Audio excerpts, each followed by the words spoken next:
Okay, hey everybody, 3 o'clock Thursday afternoon. Welcome to AquaStax Hour with me, Long Steve.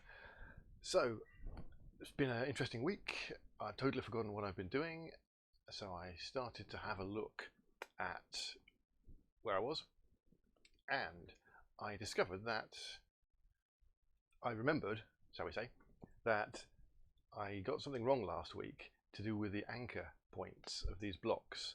What I was doing last week was I was taking my block definitions, or actually tile definitions, and I'll get onto that in a minute, which included what was anchor X and anchor Y, and I thought that was related to drawing the tiles on the screen and offsetting them by a certain number of tiles or number of blocks when drawing. But actually it's nothing to do with that, it's to do with what happens when the tiles get rotated.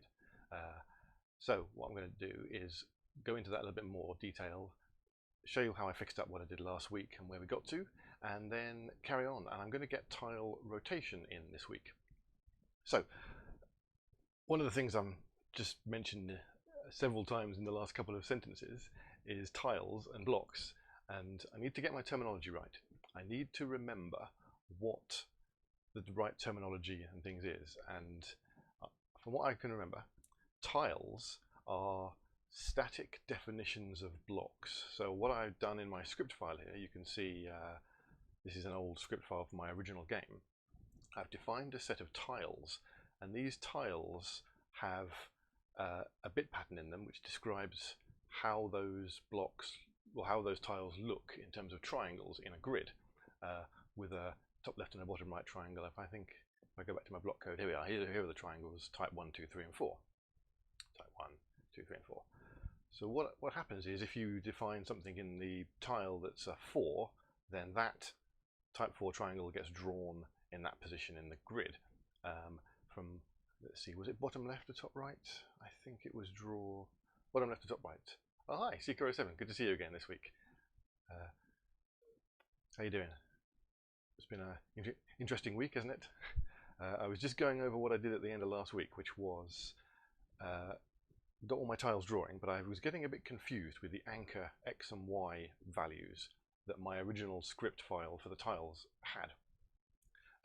What I'd also done is reminded myself that the specific tiles were a terminology I used for static tiles that were defined, and it's blocks, which are the dynamic objects which get used in the game. So a tile is turned into a block using the bit pattern of the data, and then it's dropped down the screen and manipulations occur on the block. So you move it left and right, you can rotate it. I'm going to get to block rotation today, hopefully. But what I was doing last week was I was trying to figure out what anchor X and anchor Y were, which are these fields that I had in my script. And it turns out that they don't do anything with drawing at all. They're actually related to the rotation. So what I did just at the end of last stream, or just after the last stream, I think, is I removed the anchor coordinates from the drawing coordinates. So this did say x plus dx plus anchor x and y plus dy plus anchor y. And I got rid of that, and everything looks fine now. If I reload the game, here we go. So we have these interesting shaped blocks. They move around. I can drop them down, and they all sit nicely on the bottom line. Last week they were all dropping below the line or weren't positioning in the right place. Basically, the x and y coordinate of a block that's drawn is always defined as the bottom left place of that block. So it's not, you haven't got to worry about the anchor points when drawing them. So I will get on to doing some new stuff today. And then, actually, I was looking back at my old stream, and I thought, why am I doing definition of the data, the tiles, things like that, using the old school arrays and stuff? Why don't I just use something a bit more friendly? And I couldn't think of a good reason. So actually, I'm going to ditch this scheme that I had, which is an array of all the data in it, which is totally unfriendly. I'll probably come back and look at that in a month's time and go, what the hell was I doing there? So I have no idea. I might as well do something like this. And to start with, I'll use just a JSON array, but maybe we'll use some other script in the future. So I'm going to do a little bit of refactoring first. what I can probably do is actually just copy all of this. We did this last week. I was like migrating the data from the old script file into my new JavaScript file, but now I'm just going to bung it all in, and we'll just do a little bit of tidying up. So we want this tiles,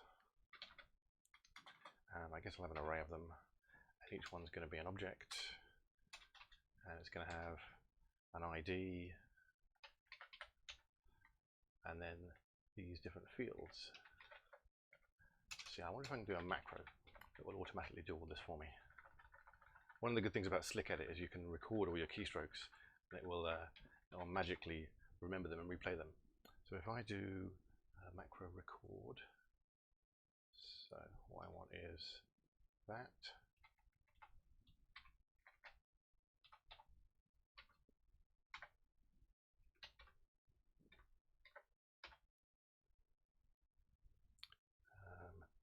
And then I want to do, actually if I do the whole thing in one go,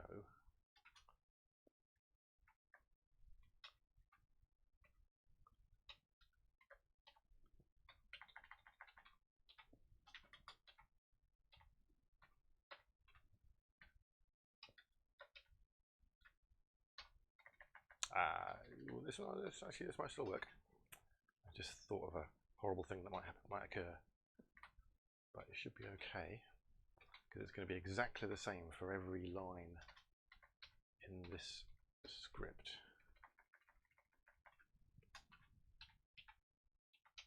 Ooh, do that.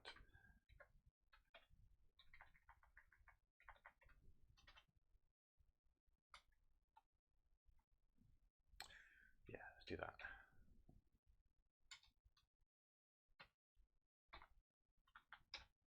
So macro stop recording and execute last macro. I can just cancel that. I'm pretty sure if I do no, is it macro execute last macro, which is, I think, is that shift or control? Let's just try and execute last macro. Ooh, almost right. It actually put almost everything in the right place. Okay, let's try this. Control F12. Bang. Ooh, look at that. That's not bad at all. I think it's pretty much doing what I want. A little bit of tweaking. Control F12. There it is. Magic. Oh, no, I'm getting carried away with myself. Control F12. If I put the brackets in the right place, Slick Edit formats it for me. If I do that, Control F12, lovely.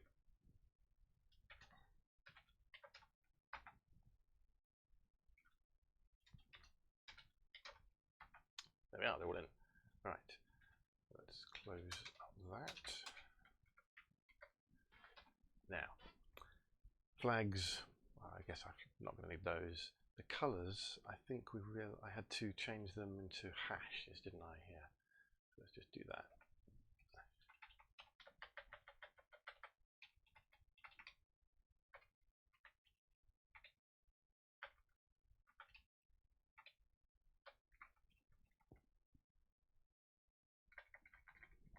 Yep.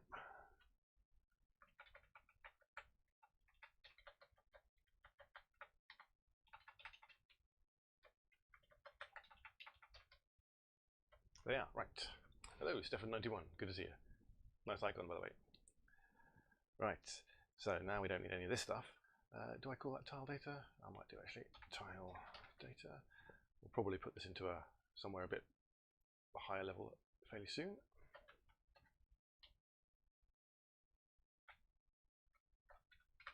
Do that. Right, so don't need tile data. Now I've got to remember how I did all this. So draw tile, n is going to be the tile number. I don't need, so I need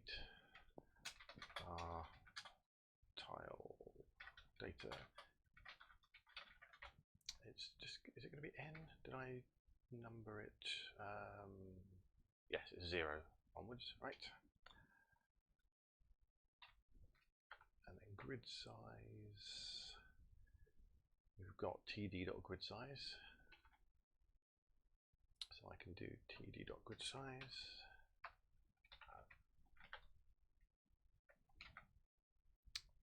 Should be enough. Color, we've got td.color. Oh, there's my old self was much more pedantic about being the British spelling of color. And I said last week, I'm not worried about that anymore because the APIs all have COLOR as the American spelling. So I'm going to change that. Right, so td.color can be used down here. Then we want, I don't need color grid size anymore. So we're going to loop over 4 times. Yeah, that's the array. Triangles is going to equal td dot grid data I, isn't it? And grid size, td dot grid size we need, and block size. Block size is different up there, isn't it? Yeah, it's a global. Okay.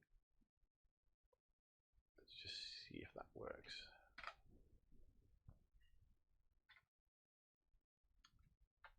Yes. So now I don't need to have all those stupid arrays with lots of maths to figure out the indexes into the arrays. Pretty. That was an old school way of doing it, and it's great when you don't have any memory at runtime to store objects and things. But now we haven't got to do that. I can actually write some code that I can remember in the future what it's going to do. Right, so let's do that. Let's ditch this for the minute, because so now my game code creates a block, and at the moment it doesn't specify what type it is. What I will do is I'll just specify not that I wanted to do there. Let's just specify an interesting shape that we can recognize when it rotates. Tile number 1 is quite good. So draw tile. Did we specify the tile in the constructor? No. What I want to do is for now we'll just call it a num, and draw add child self.draw node draw tile x. Where's the game going to put it? So the game sets the position of the block. So if I just draw 0, 0, then that should draw a block at the position of our node for now, and it's going to be num, isn't it? Right. Nope. Yay. Grid data is undefined. Okay, so it hasn't passed in num. Constructor, be in here, and I have to do new block number 1. There it is. So that's giving us our block. It should hopefully, I can move it around over the place at the moment. Right. So now I want to rotate this block. So actually I'm going to stop it moving for a minute. Let's just ignore the block dropping update. Move by keys left and right. The only bit that moves it is that, isn't it? So, I was thinking earlier on today, my game's called AquaStax, and there's no aqua and there's no stacks at the moment. So there's no water and there's no stacking of blocks, but we'll get there. I mean, I'm only doing this for 1 hour a week, so it's slow going, but it's fun while I'm doing it. So I want to put it somewhere useful. Let's put it into the bottom left of the grid. Right, there it is, down the bottom there. In fact, if I move it somewhere a bit more convenient, blocks wide, block size times 5.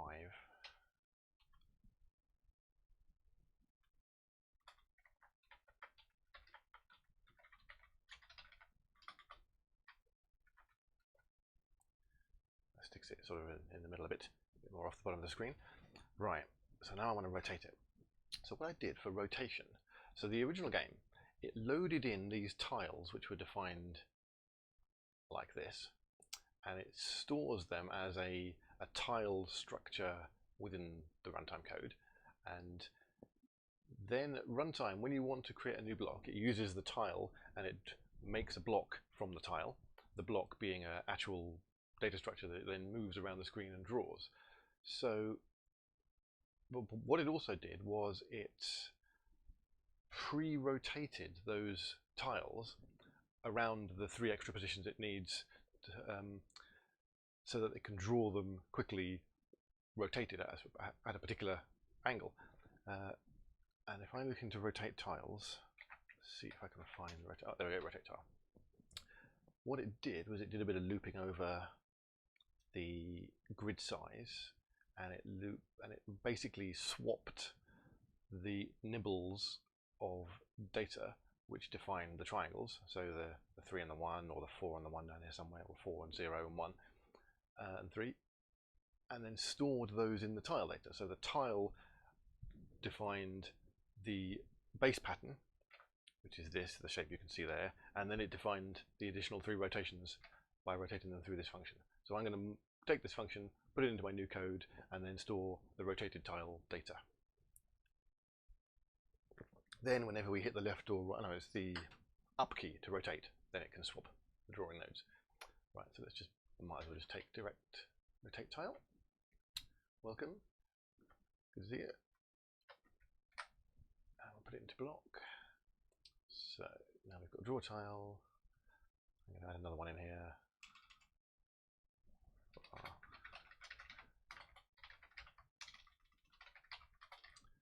So what do we use to rotate the tile with? Basically, I think it automatically rotated it through 90 degrees. That was all it did. Ah, some new people joining. Welcome. So I'm using this bit of old code and I'm going to put it into my new code. How's it going? Let's code now. So rotate tile function. I've been reading up about ES6 recently as well. All of this code is ES5, so I'm not using arrow functions, I'm not using let and const and things like that. I'm not sure how much Cocos2d-JS supports ES6 yet. Obviously Cocos2d-JS gives you a lot of function as part of its framework. Oh, please type in if you're saying something. I talk a lot. I hope you can hear me okay. Do say if my mic isn't particularly good. Also, if I start to mumble, whine as well. If I'm explaining any code, I'll try and type it in, but I tend to rab it on and talk about what I'm thinking about as I do it. So I was going to paste in this code, wasn't I? Let's just see. Maybe I won't paste it straight in. I'll just look at what it does. So it loops over the 3 rotations, and it goes along the X and the Y of the grid, which comes off of the grid size here. And another interesting thing that one of these was just a 1, wasn't it? There we are, yeah, just a 1. Okay. And then it does exchange the entries at the appropriate positions. Right, so we'll have one of these loops.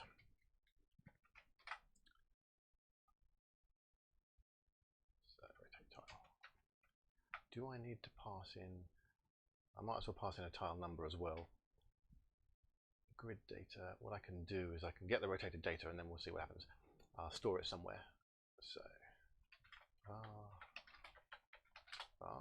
so grid data td equals. Your internet is having some audio issues. Oh no, that's a bit awkward. I did test my mic out earlier. Actually, it should be working okay. I can switch to a different mic if it's terrible. I use my webcam mic, but it picks up a lot of background noise. Tile data. Okay, let me just check. I've not muted myself. I was testing out show. Show. There we go. No, I'm looking at OBS on my second monitor. No, I'm not muted. Just checking. I've got a bit of a cough at the moment, so I was checking that I could figure out the hotkey to mute myself if I coughed loudly.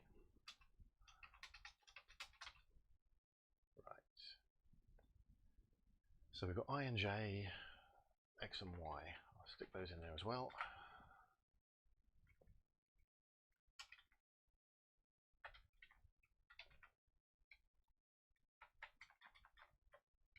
Actually, I just do that, can't I? Silly, really.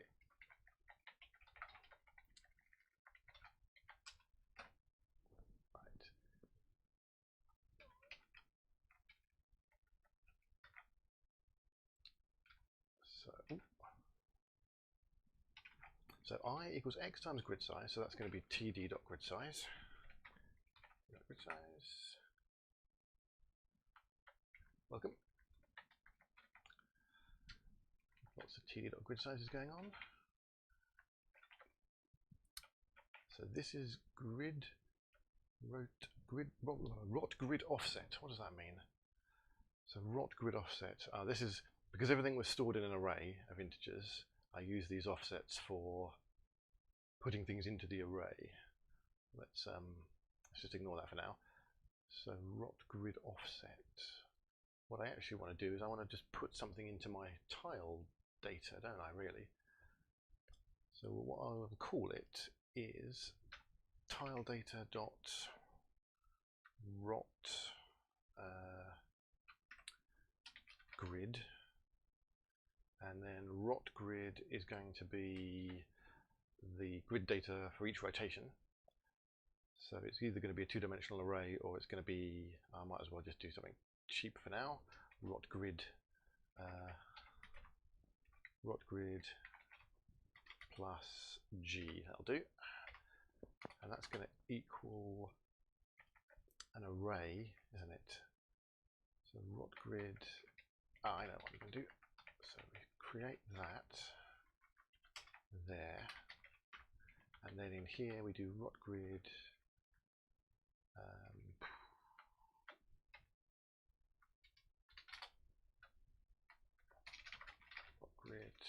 equals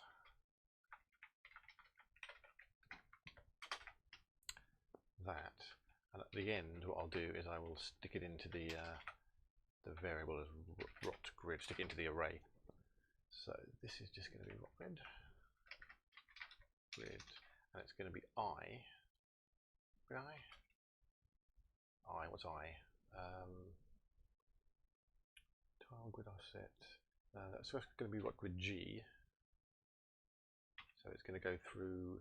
That's each rotation. So no, that's not right. It's going to be I plus J times. It's going to be Y plus X times 2, or X times grid size. X times td.gridSize. It might be X plus Y times td.gridSize. Trying to remember how the array goes. It's going to loop down the rows, and the X is going to go along. So it's going to be X plus Y times grid size. And that's going to equal our current tile data dot grid data J.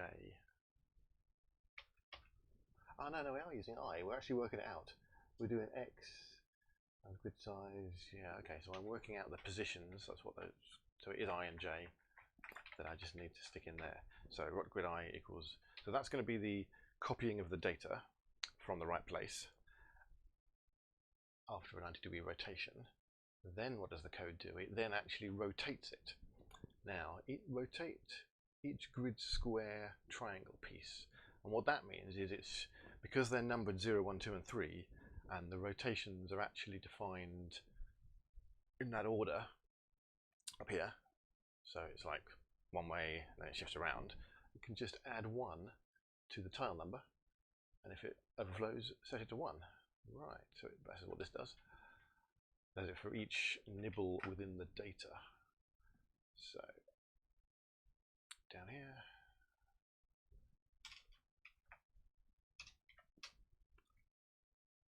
the reason for doing all this and not just using Cocos2d node rotation or rotation transformations, anything like that, is because by rotating the actual data, we can then put it into our static grid structure when the block lands, and the triangles that are put into the grid are already defined within the block that's dropped down. That's very important for stacking up and doing all sorts of things. Right, so this is still old code. So we want tile rot grid offset plus I. Now that's now rot grid I. Shifted down by 4. And F is greater than 0. So yeah, so if the tile nibble isn't 0, then we rotate it. So hello, welcome to the stream this afternoon. So rot grid I and F, that just blank masks it, add it, rotate. I could do mod there, I suppose, but equals 1 because it's we're using 1, 2, 3, and 4, so mod will go back to 0. Tile rot grid I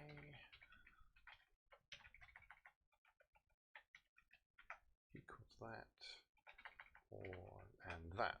Okay, so that's rotating the one nibble. That's, I suppose let's call it the high nibble.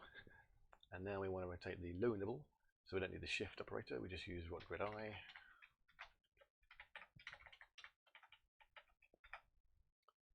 Okay. Unfortunately, Tim doesn't have any jokes yet.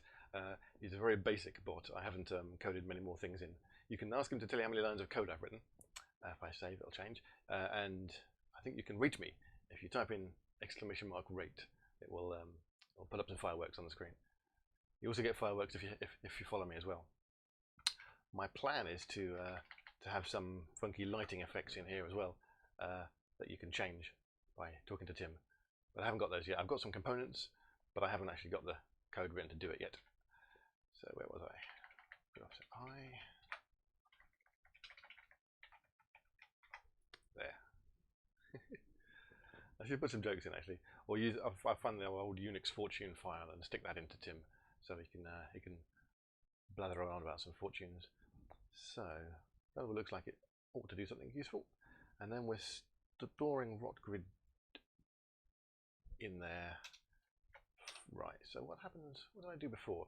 So this just does it. Does it do it all through all 3 rotations? Yeah, it looks like it does. So it stores it through G. So it's going to add in.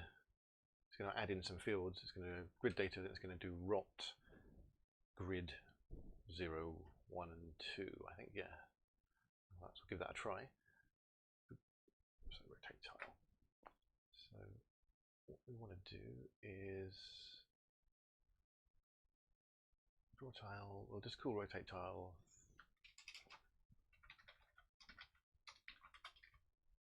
num.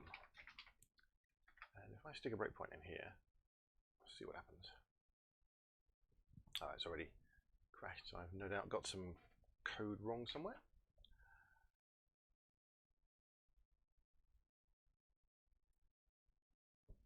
Oh, doesn't like ints, of course. Var. I might as well just stick A up there.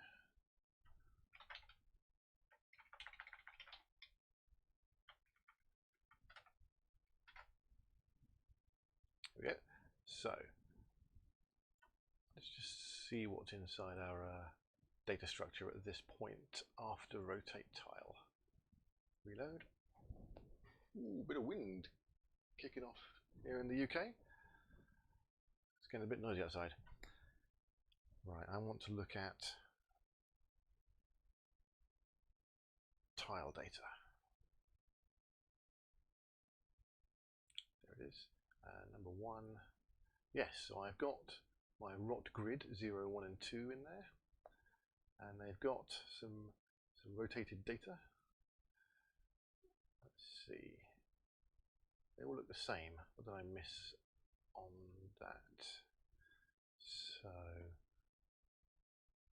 X and Y. It's looping over 3 times. It's doing X and Y. Ah, I know what it should do. It's designed to rotate the previous rotation through 90 degrees. What I'm doing at the moment is I'm passing it the original grid data in, and it's looping over that 3 times. So actually what I need to do is, so rot grid, let's see, it copies it from grid data. If I change grid datas into a 2-dimensional array, then I can pass in the additional value each time, can't I? If I do that, then we can reuse the same structure.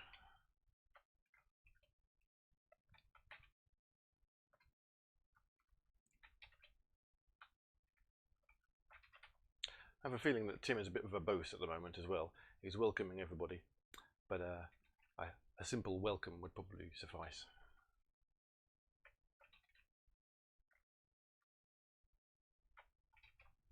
There we go, right, so if I now have grid data, I need grid data, so this is drawing a tile, it's going to draw it at a specific rotation, isn't it? That's interesting. So tile data, let's just do 0 for now. Actually, let's do, pass in the rotation, I suppose. Let's do grid data R. Rotate tile, draw tile at 0, and each time through this we are going to do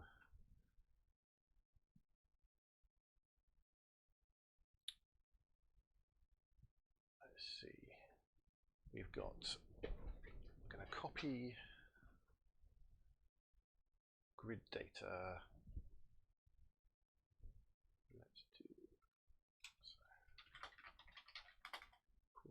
Cocos2d-JS data, and it's going to be G, start with 0, and we create a new one, so grid data,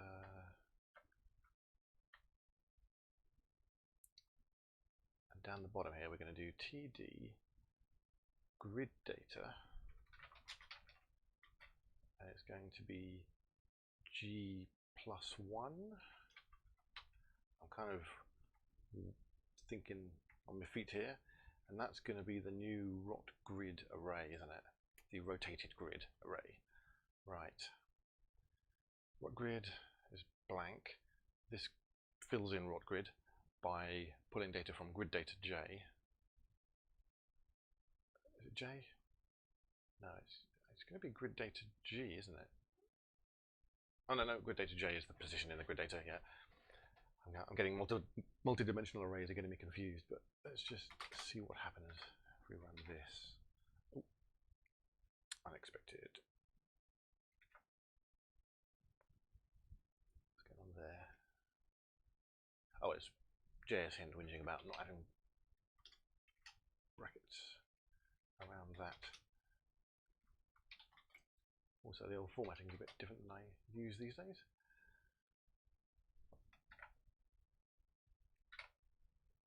Okay.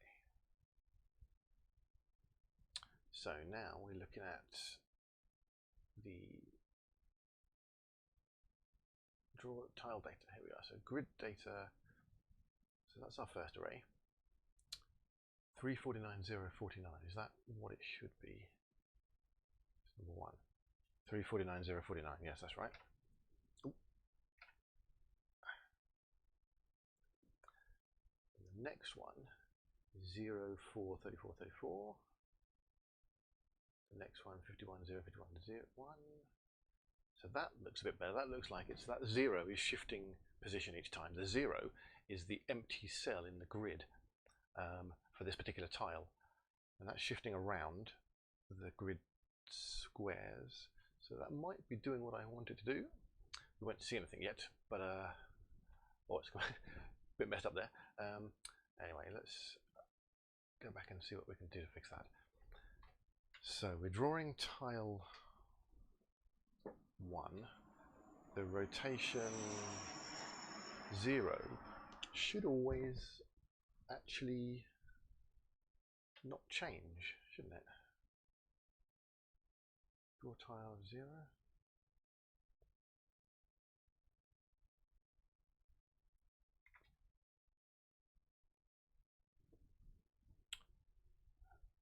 I'm surprised that one's broken. That's definitely wrong. Let's see. Grid data is the first one. We're generating what grid?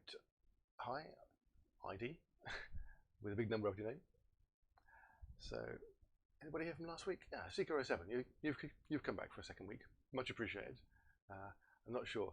One of the things that my bot Tim does is he does remember who's visiting from one week to the next. I think I've seen Haas before as well, haven't I? You've been around a bit. But I haven't actually put in any code to remind me of anybody who's joining the stream again from one week to the next. But the data is being saved. Probably need a disclaimer somewhere, don't I, that says your data is being saved from one week to the next. Okay, so what's going on here then? That data still looked like it was okay. I go back to this, put another breakpoint back in.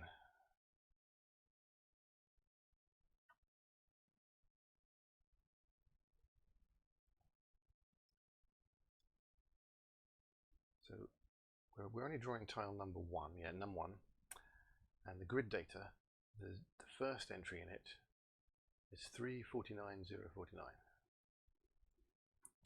which is most definitely 3, and Slickhead is telling me that 31 in hex is 49 in decimal, although that's pretty obvious, so that's okay. So the data is still the same, so why is it drawing it wrong? Let's just check where I'm going wrong. So rotation R, which I've said is 0, should be the first bit of data. It's here I'm looking at, isn't it? A tile beta N, TD, it's the other way around, isn't it? It's R, then I. That would be the business.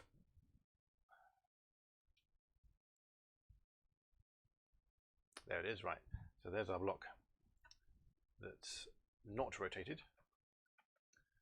If I call it and draw it at rotation 1, it's shifted around, so it's almost, not quite right though. Tell you what I could do, I could draw a bunch of tiles at the different rotations. So we'll do this. Draw a tile definitely just puts it in, it adds triangles, yeah. So let's draw, now is this X and Y absolute positioning or is it grid size positioning?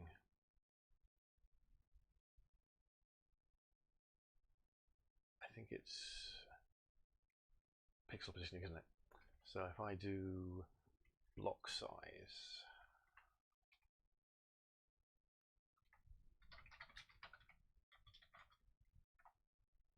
times 3, block size times 6,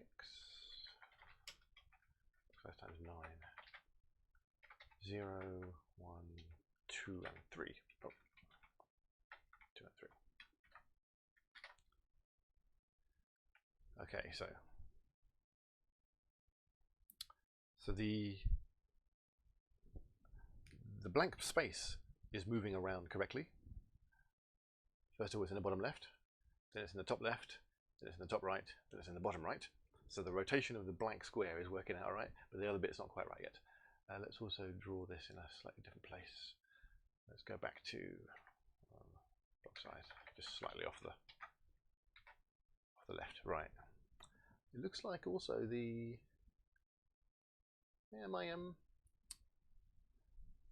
the rotation is so I'm looking at this single cell here with a triangle pointing that way. It's definitely moved and rotated, so that one's okay. These ones are moved and rotated as well, but it's missing the second grid element, second block element. I'm not sure what I call them yet, so it must be these things here. So A shifted up by 4.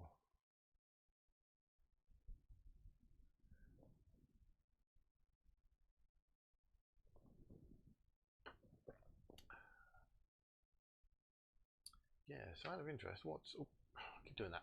I keep hitting Alt-Tab. But what I need to do is it can... Mac key tab.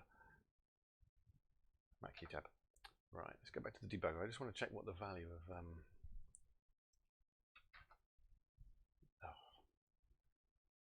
No, I keep forgetting the... Well, whatever hotkey I press there started up mail, which I don't use. Go away. It's Shift Alt, isn't it? No, it's not Shift Alt. It's because I'm talking. I completely forget the muscle memory. Just that doesn't sink in while I'm chatting away. There's a lesson. Don't talk and code if you're doing it for real or doing it for a job. So what I want to check is let's break here after the rotate.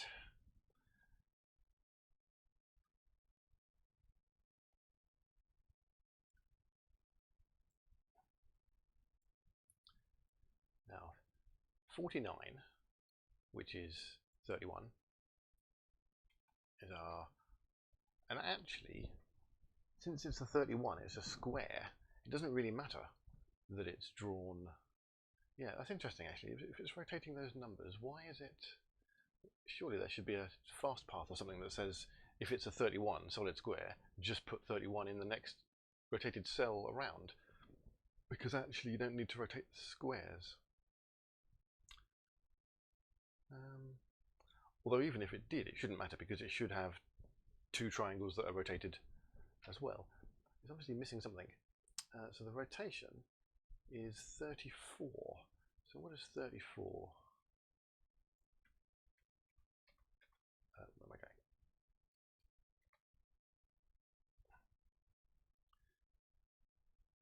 So decimal 34.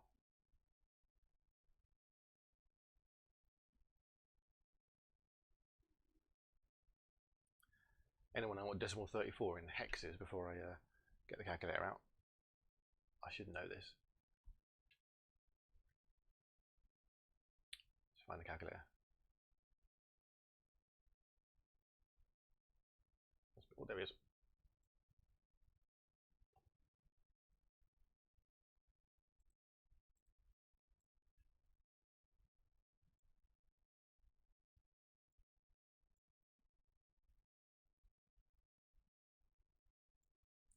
$22.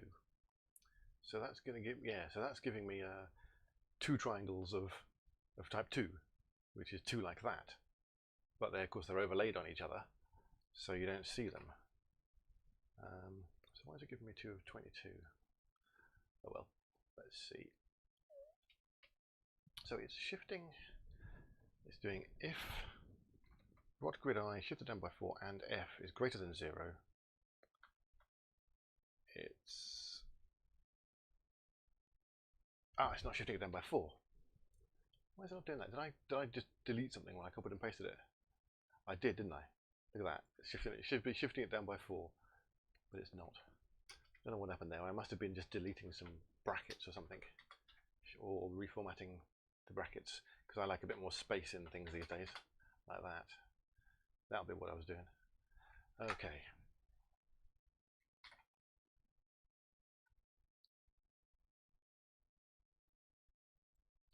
There we go.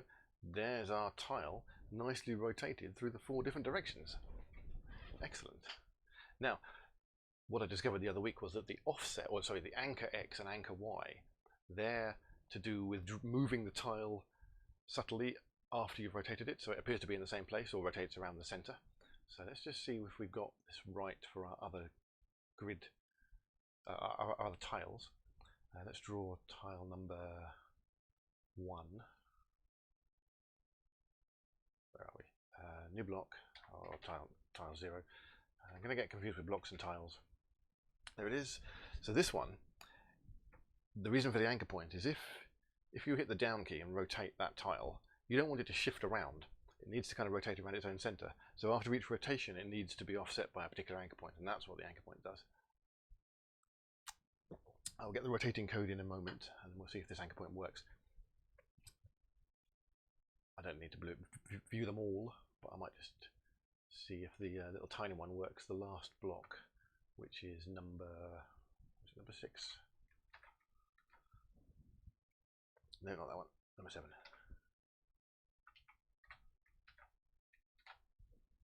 Yeah, there we go. The little tiny one. That's another one that needs offsetting by a particular anchor point when it's rotated. Okay, so now we have the data for each rotation of the tiles stored within the tile data array. That's very handy, or within grid data. And the bot's telling me no joke. No, it doesn't, I'm afraid. It's a very low function bot at the moment. It's all my own code, actually. You can check out on GitHub, have a look. There's not a lot of function in there yet. I'm just using it as a learning exercise. So, tile 7, yes. Now we want to draw some tiles at a particular rotation, don't we? So,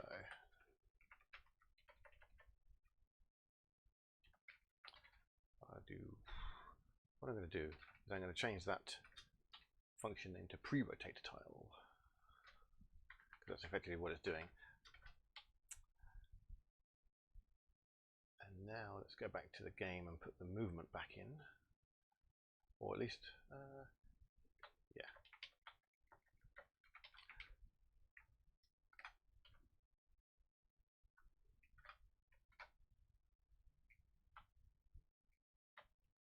Okay. And we want to put it back to the top. Actually, what I'll do for the minute is I'll just shift, I won't bother with left and right. I'm going to add in a down key.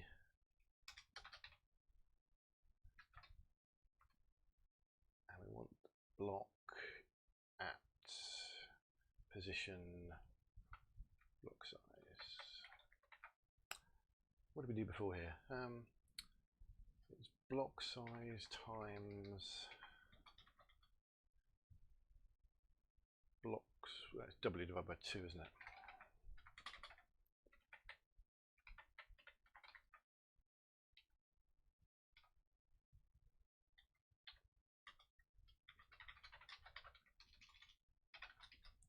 That should give us one near the top.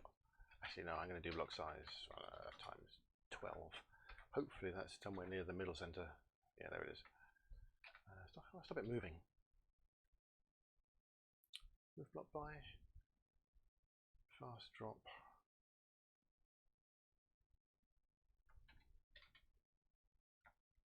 Of course, it's dy.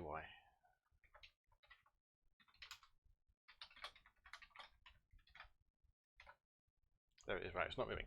I can still move it sideways. Yep, can't drop it. What I want to do now is rotate it by pressing the up key. Okay, let's see if we can get that done. Ooh, 45 minutes gone. Right, so currently the block is a node and it's just drawn using triangles, isn't it? And it's also, then those triangles are set up when you create it. What I want to do is set up triangles for the different rotations, really, don't I? And if I set up some nodes, a draw triangle actually does an add child, or it does a self.draw node.draw poly, and that adds triangles and things to the node. What we probably want is different nodes for each rotation. That's what I want. So I'm going to do self.draw nodes, I guess.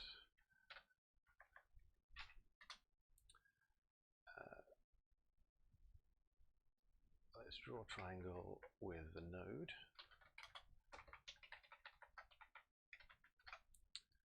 Let's make sure that this does node.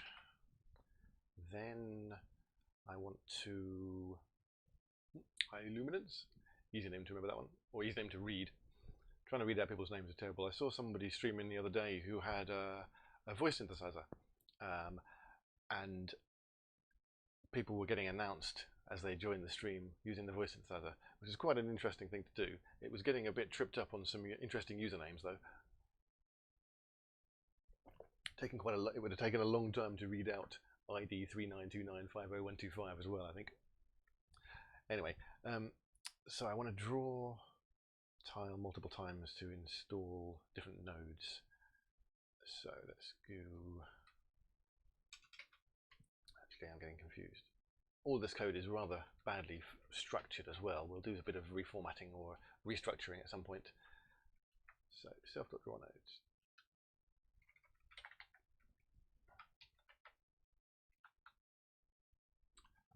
Can if I do this, if I do draw triangle,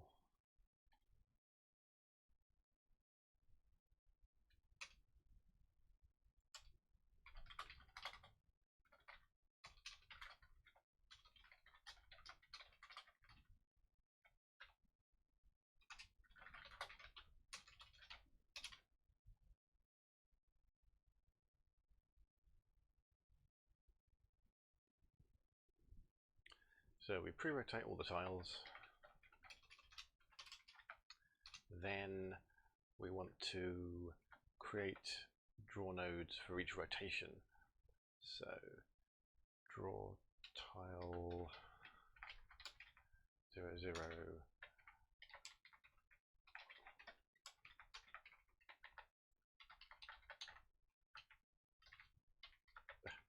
There it goes, right.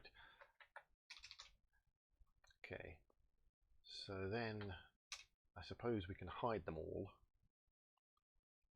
for now.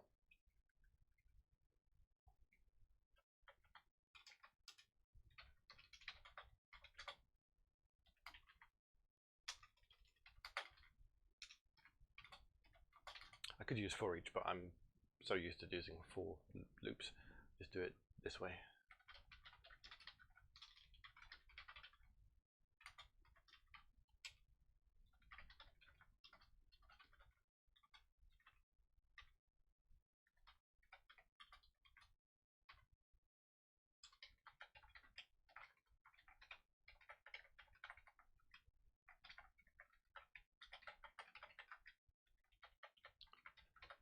Actually, we'll and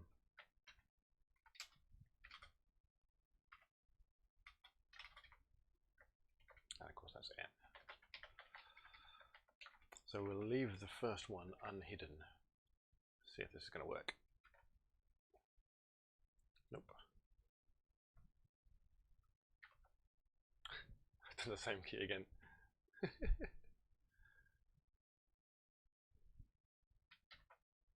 There we go. Right. Property lengths of undefined. What did I do wrong there? This is inside draw node. I've presumably got some.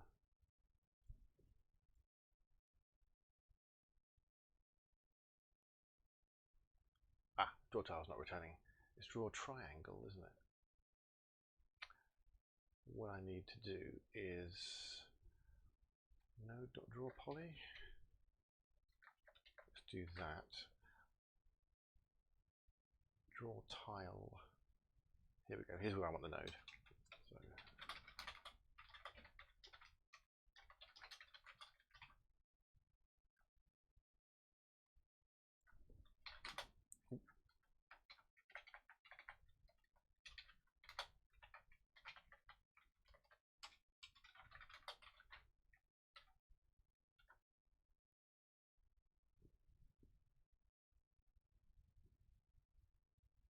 oh, it's nodes with an S.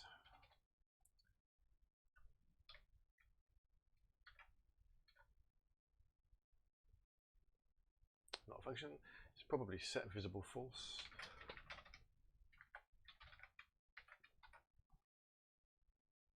Right, so that worked.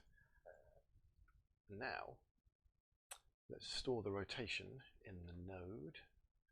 So starts off at 0 rotation, and we want a new method on the node, on the block class, rotate. We're always going to rotate through 90 degrees. We're always going to just do it once at a time. We're never going to need to pass in value, so it's just literally going to be rotate function.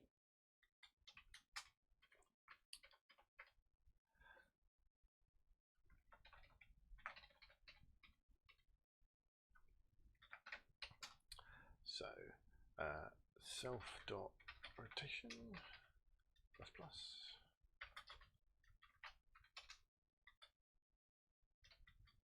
0, 1, 2, and 3, greater than 3, 0, and then before that, self.draw nodes the rotation value, which is going to be self.rotation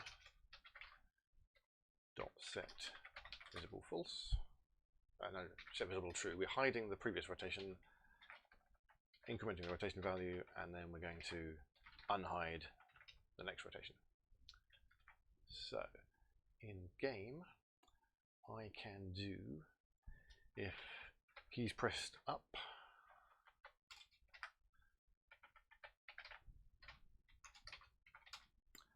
then where does the node get saved? Does it get saved anywhere? Self.block. Key up, self.block.rotate. Here we go, fingers crossed. Nope.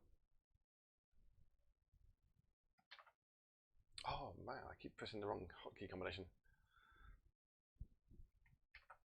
Is that? It's, yeah. Not a constructor.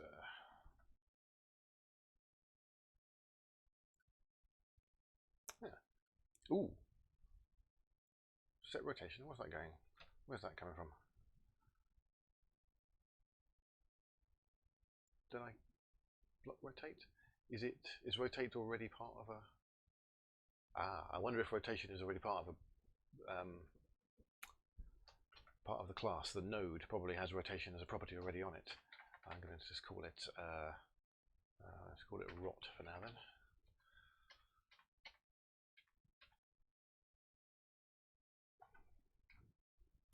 Welcome Sky197. Good to see you this afternoon. And I've also done that, haven't I? Self.rot. Maybe that wasn't my bug then. So, hey, ooh, it's rotation. The auto key repeat's happening a bit fast. So, if I do the same as I did before, which is clear the keys, so if I put that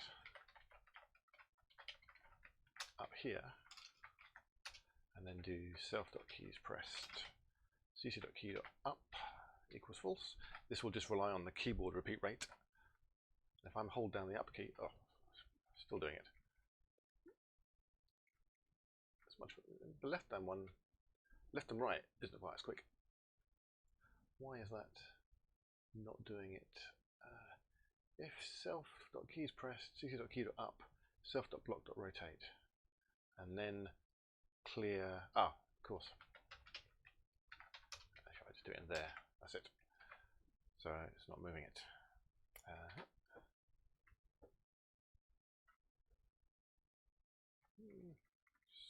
Still shifting it round and not doing it quite as well as I expected it to. It's also not hiding them very well. Let's see what I'm doing wrong. Self.rot. Rot starts out at 0. 0 is the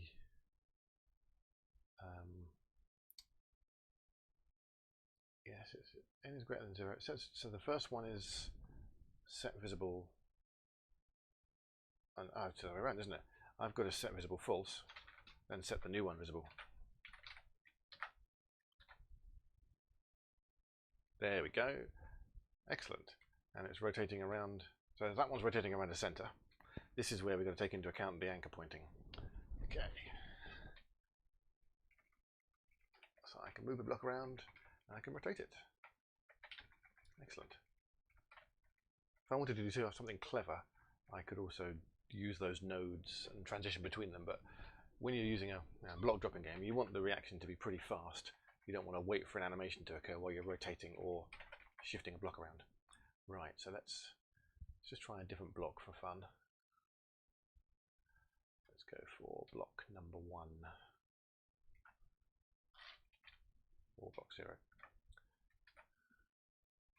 There it is. Yeah, see, it's shifting around. It's not where I would expect the block to be when I rotate it. So that's what the anchor points happen for. So after you rotate a block, you need to move it by a certain amount. So let's see if I can figure out what my old code did to do that. So looking at my old AquaStax class, organized tile. So this was rotating. Somewhere, I guess, is a draw block, render block, draw block maybe. No. Is it draw tile? API draw triangle. Let's see. In it, somewhere down here will be a bit of code that runs when you press the up key. Loading game data, fishing character, render HUD elements, init game data, object. This is all the scripting objects. Load levels, start level. Lots of coordinate translation from fixed point one. Here's the render code, right? So outline the grid, draw floating things, level exits, draw the HUD elements, falling block. Here we are, falling block. So render block object, right?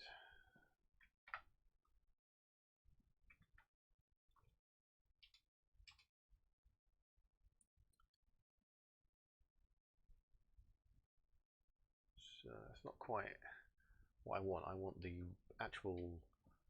Let's try rotate block maybe. Rotate the falling block. Here we go. Right. What are we doing? It's going to keys touch down, action rotate. So that would effectively be the same as if key up is pressed and it's not sliding around or it's not a special tile. Then we have the old rotation, new rotation. Oh, that's a clever way of doing new rotation. +1 and 3. Yes. A bit more succinct. It's basically the same way as saying this, but self.rot.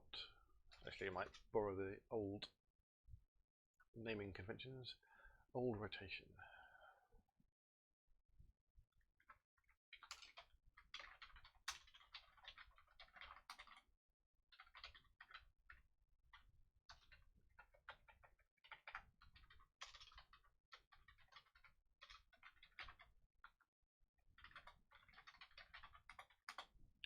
And what did we do?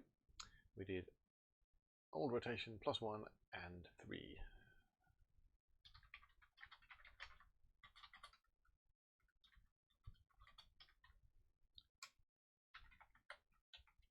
And then we can do new rotation.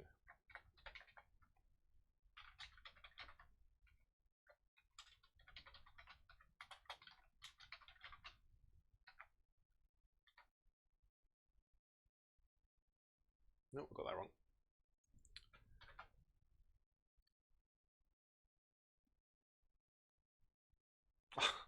I'm still switching from Java to JavaScript. Is doing my brain in. There we go. Right. Anyone fancies giving me a rating? Been doing this for an hour now. You just type !rate in the chat window and give me a number between 0 and 100, and you'll see some fireworks on the screen. And you'll have my appreciation. Any feedback, much appreciated.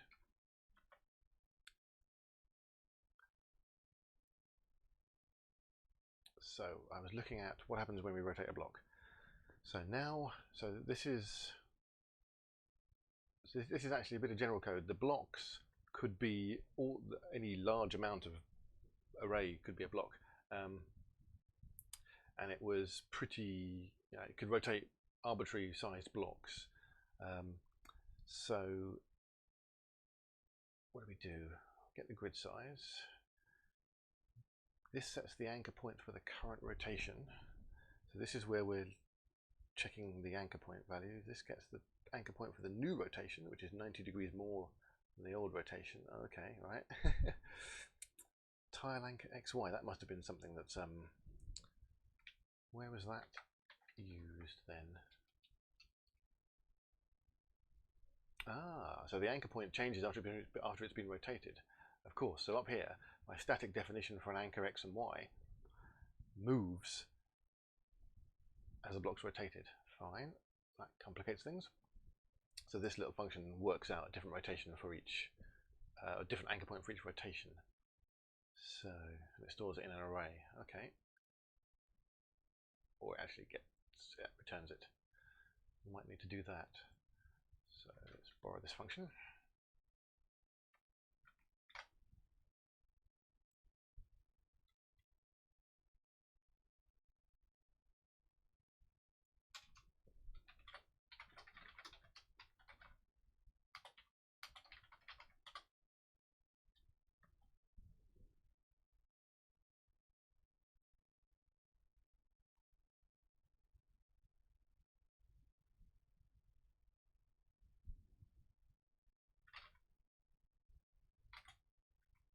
So that's going to be tile and rotation. And I'm going to borrow this. So if I had ES6, I could return two parameters. It'd be rather nice, or two return values. Tile xy equals that.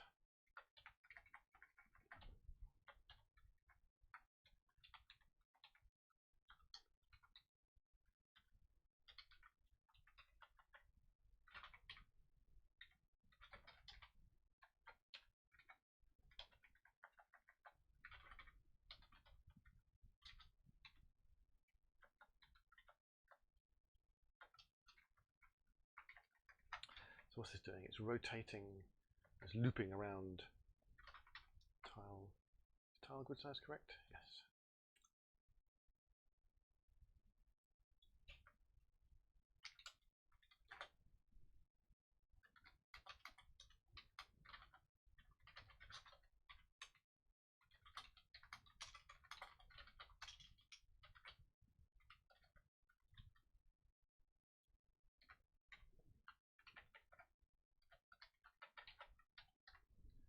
Borrow the original code a bit more. Okay. So then tile anchor x, y, 0 equals x, and then it's returning tile anchor x, y.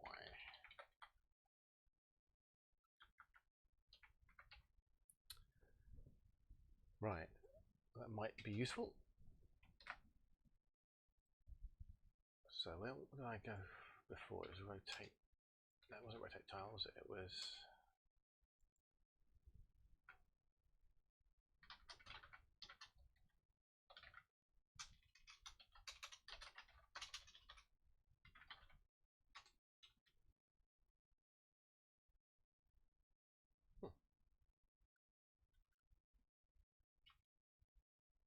Yeah, this is a bit of code that rotates the tile, right? So it gets the tile anchor, then does it again for the rotated block.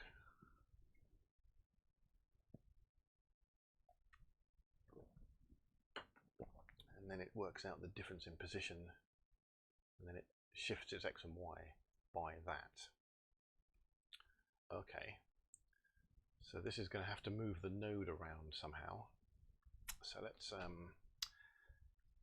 the tile anchor check block. I think I used the variable check so that it worked out when the whole game code is written and the logic goes through all the steps in a game update.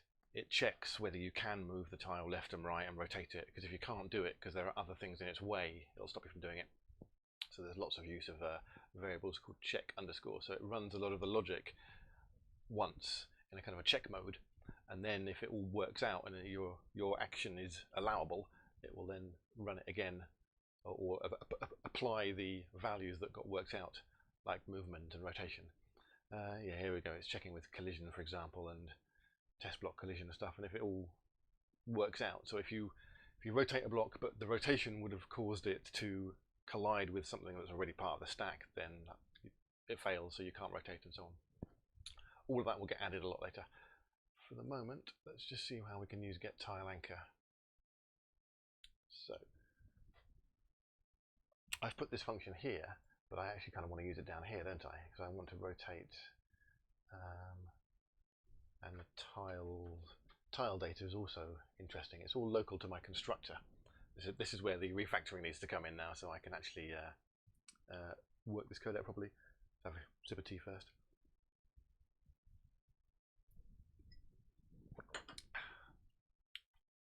Just want to get something working so I can rotate and have it look right.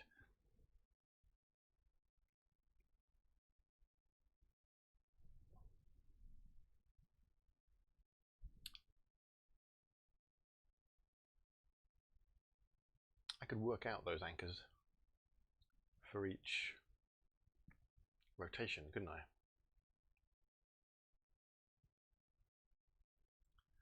Yeah, why don't we do that? Let's change anchor X and anchor Y to anchors, and have it as 0, 0. And we can do the same thing we did with the grid data, and that's pre-rotate or pre-work out the anchor offsets when it rotates. So we'll have anchors. I'll just do this. It's going to be 1, 0. That's going to be 0, 0. It's going to be -1, -1. Okay.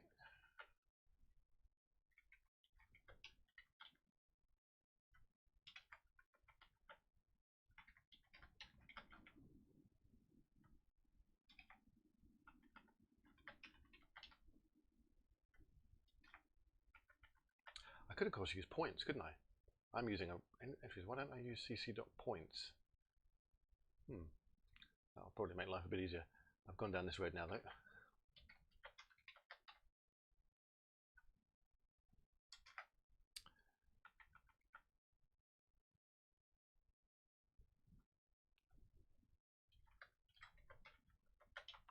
There we go, right. So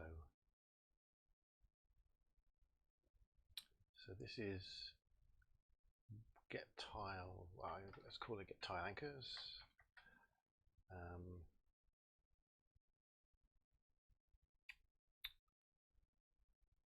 should pass in n, shouldn't we? And we can use this again.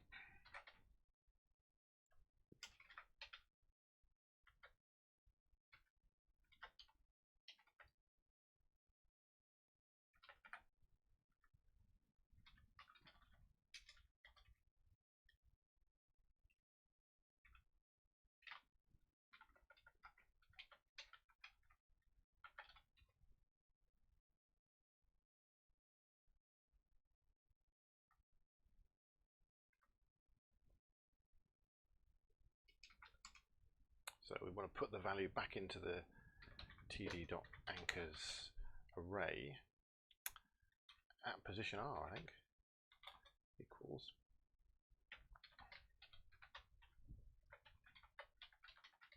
Don't need to do that as well now. So get tile anchor.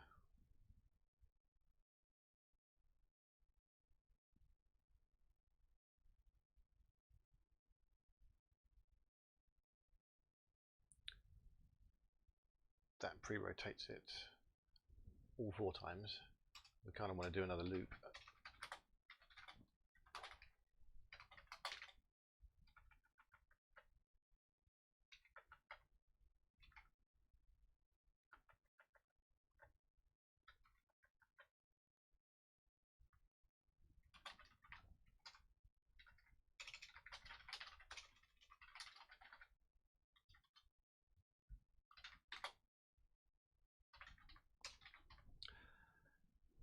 Lots of side effects on these functions. It's pretty terrible. But doing it, I get the luxury, doing it like this, streaming it and doing it once a week, I have the luxury of playing around with the code and then spending a bit of time thinking about it and then refactoring it and making it like better and more manageable for the future, which is really nice actually. That's why I'm quite enjoying doing this this project at the moment and doing it this way as well. So this should hopefully insert the rotation, the anchor points for the different rotations in the anchors array for each of those tiles. When we call it this, not using anchors anywhere else yet, are we? It should all just still work, at least not crash. get tile anchor is not defined. Is it? Did I change its name? Get tile anchors. There we go. Get tile anchor. No, tile is not defined. It's self dot tile data, isn't it? Or did it? Tile data. Tile data. Oh, it's there. TD dot grid size. T is not defined. It's R, isn't it, for the actual rotation? Right, let's just see if let's just break in here and see if it's given us some numbers in our tile data array. Tile data, object 0, so the anchors, so that's our, so all these are going to be 0, 0. Oh no, 1, 0, 1, 1. Ooh. Why is it doing that then?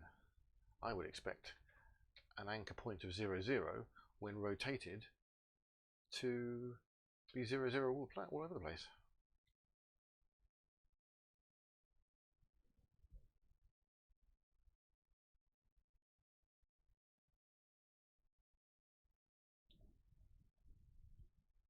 Ah, no, I'll tell you what it is. 0, 0 isn't the center. I'm thinking 0, 0 is anchored in the middle, but it's not. The 0, 0 position of a tile, a 2x2 tile, is the bottom left-hand corner. So if it's anchored at that bottom left-hand corner, at rotation 0, rotation 1 means it's anchored at the top right corner.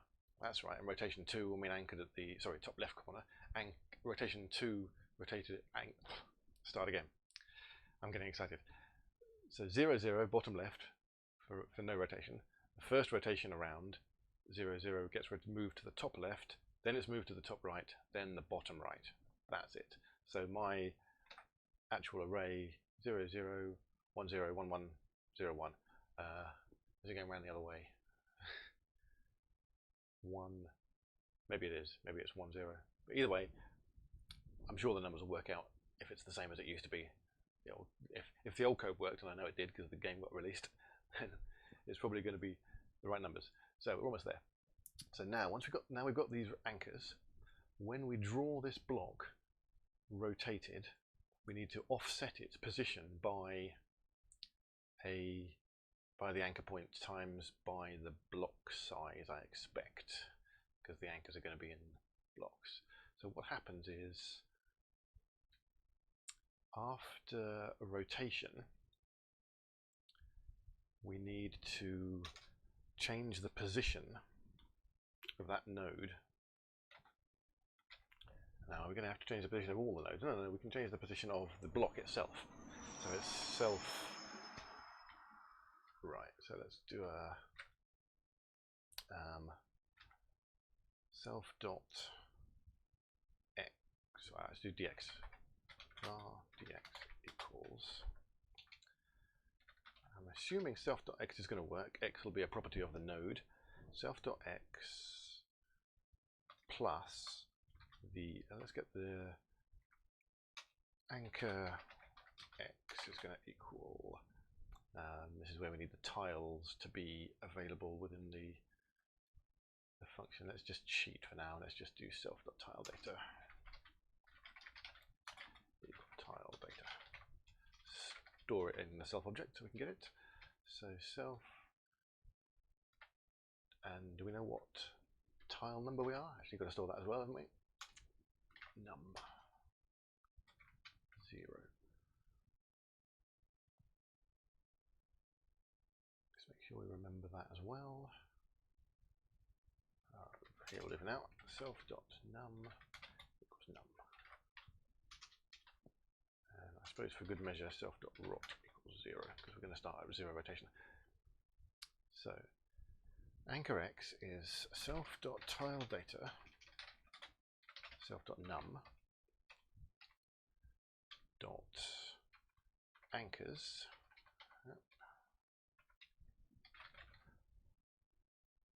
Actually, I could do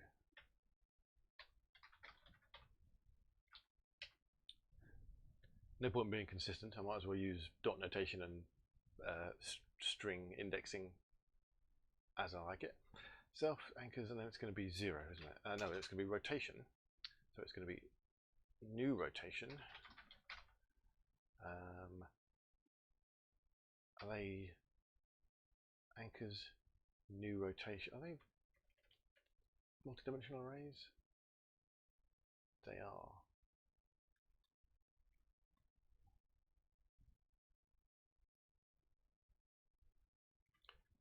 I'm confused. Anchors is the array. I've got a new rotation, that's going to be another array, and I want to do 0 for the x. Yeah, I should have done cc.points, and that would have allowed me to do .x and .y. But for now, that'll do. 0 and 1. So this is going to be self.x plus equals anchor x times block size. Now we've got to stick block size somewhere as well. I can use that, can't I?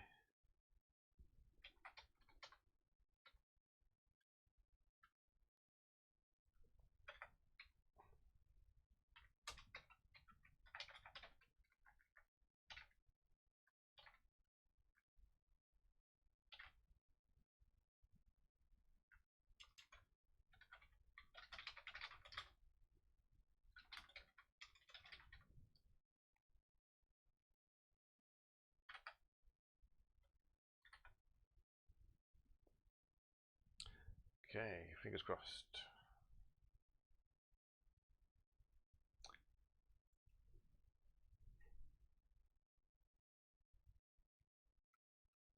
Well, it's moving it. Let's see what it's doing. Maybe it's minus plus equals, so d. Oh, okay. So for some reason I've got dx equals check block anchor x. So that's the. This sets the anchor point for the current rotation. This gets the anchor point for the new rotation. Okay. That's interesting. So it does check block anchor x, and then it does anchor y. I wonder why it's doing that. Work out the difference between the positions of the anchor point and offset the time. Ah, okay. So it's working out the difference in the positions of the anchor points. So it's seeing where the anchor point has moved. Then it's offsetting the tile by that. Okay. So we have to do 2 calls to get tile anchor. So we're using x and y and I and j. Okay. So that's the anchor x and y, and I and j is, so that's actually going to be old rotation, and that's new, I and j, and then we've got the difference times that. Yeah, so it's actually anchor x minus anchor I. Yes.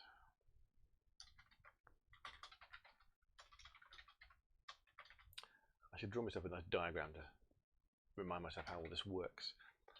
Minus anchor j times my block size, and that's, I suppose that's a new x and new y, isn't it? It's not dx. Dx and dy are generally delta. So let's do x, new y. Okay, that's close. That's not shifting around as much now. I remember seeing for some reason this is using negative, possibly because the coordinate system is bottom left, bottom top right. Let's just do negative. I don't know why that is. I'd like to figure that out. Figure that out. Okay, so that's rotating around the point there by the looks of it. So it's rotating around that cell. Okay, it seems to be working all right. That's kind of what I'd expect. Then move it on to the left, do that, and that'll shift it off. So it starts off coming down like that, and it's actually rotating it around the point.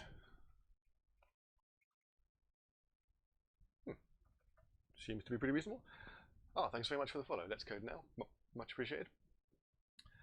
Oh, and Kailu as well. Thank you.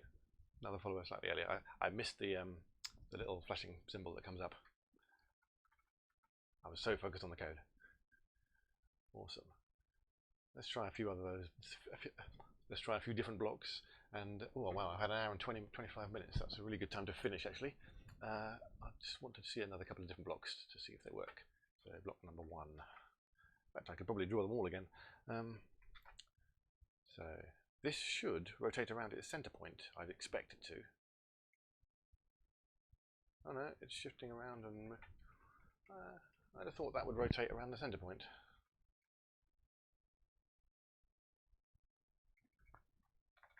I must play the old game and remind myself of how the blocks rotate.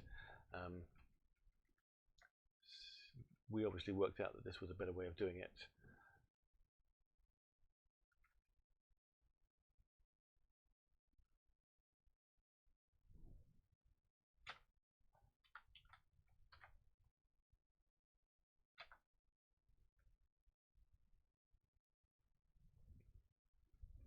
Yeah, that seems to remind me. Maybe it looks better like that, rather than all the whole thing rotating around the midpoint, so it appears within this, so it stays within the same 2x2 grid cells. Maybe we did it like this for some reason, or maybe I've got the code wrong. What I'll do is I'll have a look at my old code, my old game in a simulator, and see what it does, and hopefully it's the same as this.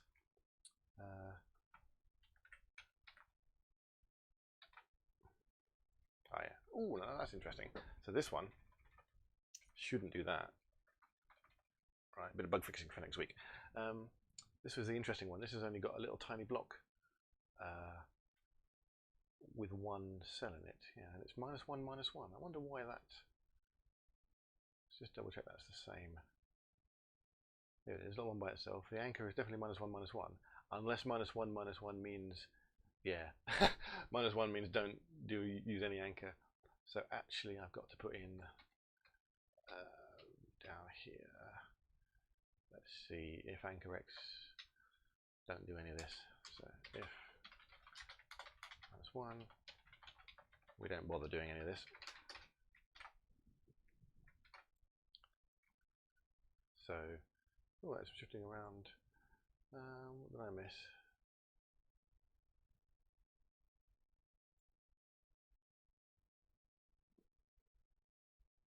Should be doing something there.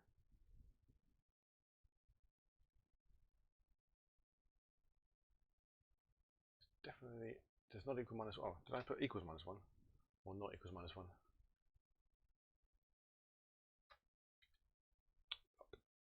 I put equals -1, didn't I? There we go. So this, oh no, it's still moving. Okay. Draw nodes, visible true and false. If we don't bother doing any of this,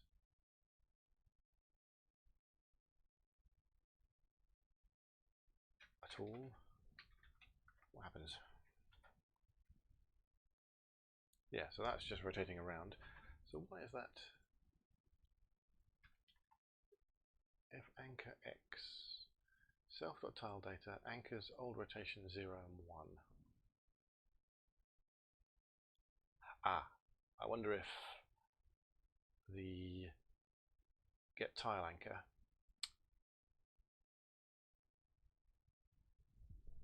needs to test for -1, -1 as well, doesn't it? I bet it does.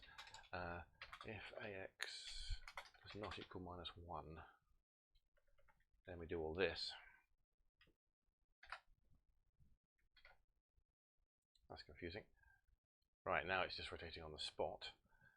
And let's go back and try block 2 just to make sure that still works. Yep, that's where it's rotating. 3, 4, what does 4 do? Ah, that's if I want. 5. I'm going to go through all of these just to convince myself. Yeah, they all seem to be rotating around the point. 6. Welcome, Betaros or Beta Ros. Just going to finish fairly soon. I've just got my rotation code working. Last one is this little tiny triangle. There it is. Yes, so that's rotating around its point, which is about what you could do with a little tiny triangle like that. And before I commit the code, I'll just put the falling code back in. Make sure we do that. And put this back to whatever it was now. What the hell was that when I first started? If I go to Smart Git, it'll tell me what I've changed, won't it? There we go. W divided by 2, block size times 12. Copy selection.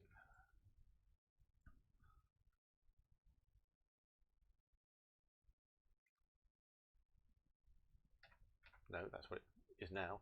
W divided by 2, height, H. Okay.